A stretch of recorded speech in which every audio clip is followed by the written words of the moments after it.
मेरे प्यारे दोस्तों, आज की क्लास बहुत ही शानदार होने वाली है क्योंकि आज की क्लास बहुत ही बेहतरीन होने वाली है क्योंकि इसमें आज हम बताएंगे क्लास 10th के स्टूडेंट हैं तो शुरू से अंत तक वीडियो में बने रहिए। बेहतरीन जानकारी दी जाएगी। यह क्लास एग्जाम से रिलेटेड है आप लोगों के लिए।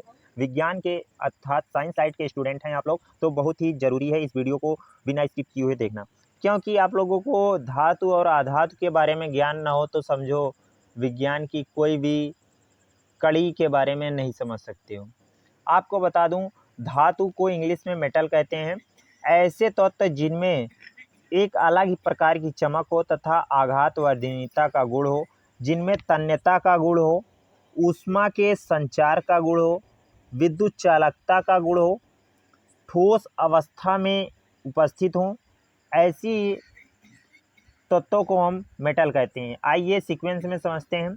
ऐसे तत्व जिनमें चमक हो, आघात वर्धनीयता का गुण हो, जिनकी तन्यता क्षमता अधिक हो, जो ऊष्मा एवं विद्युत के सुचालक हों तथा कठोर अवस्था में पाए जाते हों, उन्हें हम मेटल कहते हैं। मेटल जब कहते हैं तो आपके विचार में आता होगा लोहा, और जब धातु जब कहते होंगे तो आपके मन में आ जाता है लोहा, और अधातु कहते हैं तो आपके मन में आ जाता है प्लास्टिक। आपको स्पष्ट कर दूं कि धातु जो होती हैं, धातु बहुत सारी होती हैं। सबका जो गहन अध्ययन है इस वीडियो में होगा दोस्तों। धातु का उदाहरण के तौर पे बता दूं, सोडियम, पोटेशियम, लोहा, तांबा, सोना, चांदी, एल्युमिनियम, कॉपर, जिस्ता, ये सब हैं। ठीक है, ऐसे बहुत सारी हैं जो धातुएं हैं। धातु के हम भौतिक गुण के बारे में बात करें, भौतिक गुण क्या होता है जैसा कि बता देते हैं बहुत सारे। ठीक है, कि भौतिक गुण क्या होता है। भौतिक गुण का मतलब हम किसी वस्तु को देखते हैं, उनको एब्जॉर्ब करते हैं, वो कैसे दिखता है और क्या कहते हैं, वो किस प्रकार का है, मोटा है, पतला है। जैसे किसी भी व्यक्ति को देखते हो पार्टिकुलर, तो वह दिखने में कैसा है, गोरा है, सुंदर है और मोटा है, पतला है, यही क्या कहलाता है।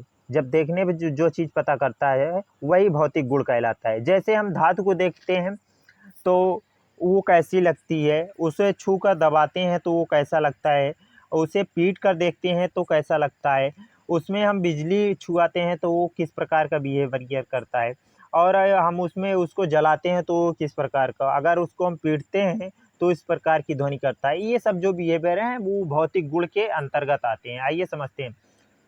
चमक, जब हम कोई धातु को देखेंगे वो चमकीली है कि नहीं है पता चल जाता है। ठीक है, आप लोग देख लेना। अभी मेरे पास मैं दिखा दूं, एक लीड है मेरे पास, उसी को दिखाते हैं। ये देखो चमक रहा होगा। ठीक है, ये जो है निब है, ये लीड की निब है, पेन की निब है। ये देखो, ये धातु की कैटेगरी में आती है। चमक रहा है ना, इसे दबाते हैं तो ये बहुत ठोस है। ये क्या है, ये देखो ऐसे ऐसे देखो, ऐसे दबाने पे दब रहा है, ये आधातु है। ठीक है, आघात वर्धनीयता, अगर हम इसे पीटते हैं तो ये चादर नुमा पतला हो जाएगा। अगर इसे तो तान देंगे तो ये तन जाएगा, लेकिन ये टूट जाएगा, मतलब काम का नहीं रहेगा दोस्तों, इसलिए हम तानेंगे नहीं। ठीक है, तन्यता का मतलब होता है अगर हम किसी धातु को, मेटल को अगर हम ऐसे तान देते हैं तो लंबा तार नुमा खिंच जाए, उसे हम तन्यता का गुण कहते हैं। आघात वर्धनीयता का मतलब होता है दोस्तों, अगर हम इसे हथौड़े से पीटें तो ये चादर नुमा फैल जाए, यही आघात वर्धनीयता का गुण होता है। और विद्युत तथा ऊष्मा की चालकता का गुण यह होता है कि अगर हम इसी एक सिरे पर ऊष्मा देते हैं तो दूसरे सिरे पर इस मेटल के जरिए दूसरे सिरे तक पहुंच जाए, ये धातु के गुण को प्रदर्शित करता है। और बता देते हैं स्टूडेंट, चालक जो होती हैं, धातु के जो चालक होते हैं उसे मेटल कहते हैं हमेशा। और लेकिन हर एक धातु चालक नहीं होती, लेकिन हर एक चालक पदार्थ धातु होता है दोस्तों। चालक जो पदार्थ होते हैं उनके एक सिरे पर अगर हम छुआ दें, टच करा दें, तो वो दूसरे सिरे तक इलेक्ट्रिसिटी को प्रवाहित करेंगे। ठीक है दोस्तों, आइए डिटेल में समझते हैं इसके भौतिक गुण के बारे में। देखो, पहला नंबर होता है चमक। जब कोई हम धातु को देखते हैं तो अच्छा खासा चमकता है, ये चमक के गुण को प्रदर्शित करता है। कठोरता, हम कोई वस्तु को टच करते हैं, उसे दबाकर चेक करते हैं तो वो बहुत कठोर है, मुलायम है, कैसा है वो पता चल जाता है। कोई धातु आप टच करके देखिए, अब आपके बगल में ही कोई धातु होगी, आप टच करिए, वो किस प्रकार लग रहा है, थोड़ा कमेंट बॉक्स में हमें कमेंट करके बताइए। वो अगर टच करेंगे तो आप कठोर लगेगा, लेकिन अगर आप सोडियम पोटेशियम को टच करेंगे तो वो मुलायम लगेगा। जैसे आप लोग गद्दे को छूते हैं, या फिर आपको बता दें कोई गुलगुला सामान हो उसे टच करेंगे, उसी की भांति लगेगा। जैसे सोडियम और पोटेशियम को हम चाकू से काट सकते हैं, जिस प्रकार से सब्जी को आसानी से काटते हैं, फल को आसानी से काट देते हैं, उस प्रकार से हम सोडियम और पोटेशियम धातु को काट सकते हैं, लेकिन कोई अन्य धातु को नहीं काट सकते हैं दोस्तों। भौतिक अवस्था के बारे में बता दें आप लोगों को। भौतिक अवस्था किसे कहते हैं? भौतिक अवस्था उसे कहते हैं, सामान्यतः धातु जो होती हैं, धातुएं जो होती हैं वो ठोस अवस्था में पाई जाती हैं, लेकिन पारा जो ये होता है, पारा जो होता है सामान्यतः वो कमरे के टेम्परेचर पे द्रव अवस्था में पाया जाता है। कमरे का टेम्परेचर आप लोग नहीं समझ पा रहे होंगे, 18 से जो 20 डिग्री सेल्सियस तापमान होता है, यही कहते हैं रूम टेम्परेचर दोस्तों। रूम टेम्परेचर 18 से 20 डिग्री सेल्सियस होता है। आघात वर्धनीयता हम बता देते हैं, आघात वर्धनीयता फिर से बता देते हैं दोस्तों। यदि किसी धातु को हम पीटते हैं, वो चादरनुमा फैल जाती है, यही गुण कहलाता है आघात वर्धनीयता। यदि किसी धातु को हम खींचकर तारनुमा बना देते हैं, ये गुण कहलाता है तन्यता। और यदि किसी धातु में एक सिरे पर इलेक्ट्रिसिटी देने पर दूसरे सिरे में चालक पदार्थ द्वारा या धातु द्वारा प्रवाहित हो जाए और कोई यंत्र काम कर सके, जैसे बल्ब को जला सकें, उसे हम कहते हैं चालकता का गुण। आप लोगों को बता दूं, आप लोग अगल बगल में मंदिर होगा, नहीं कोई धार्मिक स्थल होगा, वहाँ पर जाकर देख लीजिए, जो घंटा होता है पीतल का बना होता है, मेटल का बना होता है। पीतल एक मेटल होता है, मिश्र धातु होती है जिसे कहते हैं, लेकिन उसमें जो मिश्र धातु है उसमें अनेक धातुओं को मिलकर बना रहता है, उसमें अधातु नहीं रहती, इसलिए हम कहेंगे वो धातु है। लेकिन अगर हम उसे देखते हो बीच से में जो लगा रहता, लटकता रहता है, उसे हिलाते हैं, टन टन की आवाज़ आती है, वो जो टन टन की आवाज़ आती है वो ध्वनि है, वो धात्विक ध्वनि है दोस्तों। अब आप लोगों को इतना पता चल गया। जो तन्यता आघात वर्धनीयता का सबसे अधिक गुण होता है वो सोने और चांदी में होता है। कौन से में होता है? सोना और चांदी में, दोस्तों। ये तन्यता का गुण भी सोने और चांदी में होता है, और चालकता का गुण सोने और चांदी में होता है। लेकिन आप लोगों को बता दूं, जो चालकता का गुण होता है, वो चालकता का जो गुण होता है वो सीसा एक धातु है जिसे लेड कहते हैं, उसमें नहीं होता है। आप नॉर्मल शीशा जो मुंह देखने वाला है उसको मत समझ लीजिएगा, ठीक है दोस्तों। लेड, पीवी, इसे हम कहते हैं, ठीक है दोस्तों। आगे चलते हैं दोस्तों। अब देखो भौतिक गुण हो गया, अब रासायनिक गुण की बारी आती है। रासायनिक गुण आप लोगों को बता दूं कि रासायनिक गुण होता क्या है। रासायनिक गुण के बारे में देखो, आप लोग किसी व्यक्ति से मिले थे, जब मिले थे तो उसको देखकर उसके वो मोटा है पतला है इस सब के बारे में पता लगा लिए। जब उससे मिलोगे, बातचीत करोगे, तो उसके बिहेवियर के बारे में पता चलेगा, वह किस प्रकार का व्यक्ति है, हमसे मिलने पर वह किस प्रकार की बातें करता है, किस प्रकार से रिएक्ट करता है। ठीक उसी को हम कहते हैं रासायनिक गुण। समझ में आया दोस्तों? आशा करता हूँ बेहतरीन तरीके से ये क्लास में एंजॉय पूर्वक मज़ा आ रहा होगा। रासायनिक गुण आप लोगों को बता दूं, जब किसी धातु को हम ऑक्सीजन से क्रिया कराएंगे, या पानी से क्रिया कराएंगे, अम्ल से क्रिया कराएंगे, या लवण से क्रिया कराएंगे, तो वो किस प्रकार से रिएक्ट करता है, इन्हीं सब गुणों को प्रदर्शित करने के लिए हम रासायनिक गुण को ही प्रदर्शित किया जाता है दोस्तों। जैसे कि आप लोगों को बता दूं, जब ऑक्सीजन को किसी धातु के साथ क्रिया कराया जाए, या किसी धातु को ऑक्सीजन के साथ क्रिया कराया जाए, तो हमेशा वो धातु ऑक्साइड बनाता है। जैसे हम सोडियम को ऑक्सीजन के साथ क्रिया कराएंगे तो सोडियम ऑक्साइड बनाएगा। यदि हम मैग्नीशियम को ऑक्सीजन के साथ क्रिया कराएंगे तो मैग्नीशियम ऑक्साइड बनाएगा, कॉपर को कराएंगे तो कॉपर ऑक्साइड बनाएगा। ठीक है दोस्तों, इतना स्पष्ट है। जैसा कि ये कॉपर मैग्नीशियम वाला लिखा हुआ है, आप लोग देख सकते हो। किसी धातु को यदि हम ऑक्सीजन के साथ क्रिया कराते हैं, धातु प्लस ऑक्सीजन इक्वल टू धातु oxide, magnesium plus oxygen equal to magnesium oxide. दोस्तों देखो, एक बात हमेशा स्पष्ट रखना और क्या कहते हैं ध्यान में रखना कि धातु ऑक्साइड क्षारक प्रवृत्ति की होती हैं। जो धातु ऑक्साइड होती हैं वो क्षारक प्रवृत्ति के होते हैं। रुको, एक नोट पॉइंट आप लोग नोट करते हुए चलिए। हम जानते हैं कि धातु ऑक्साइड की प्रकृति क्षारीय होती है।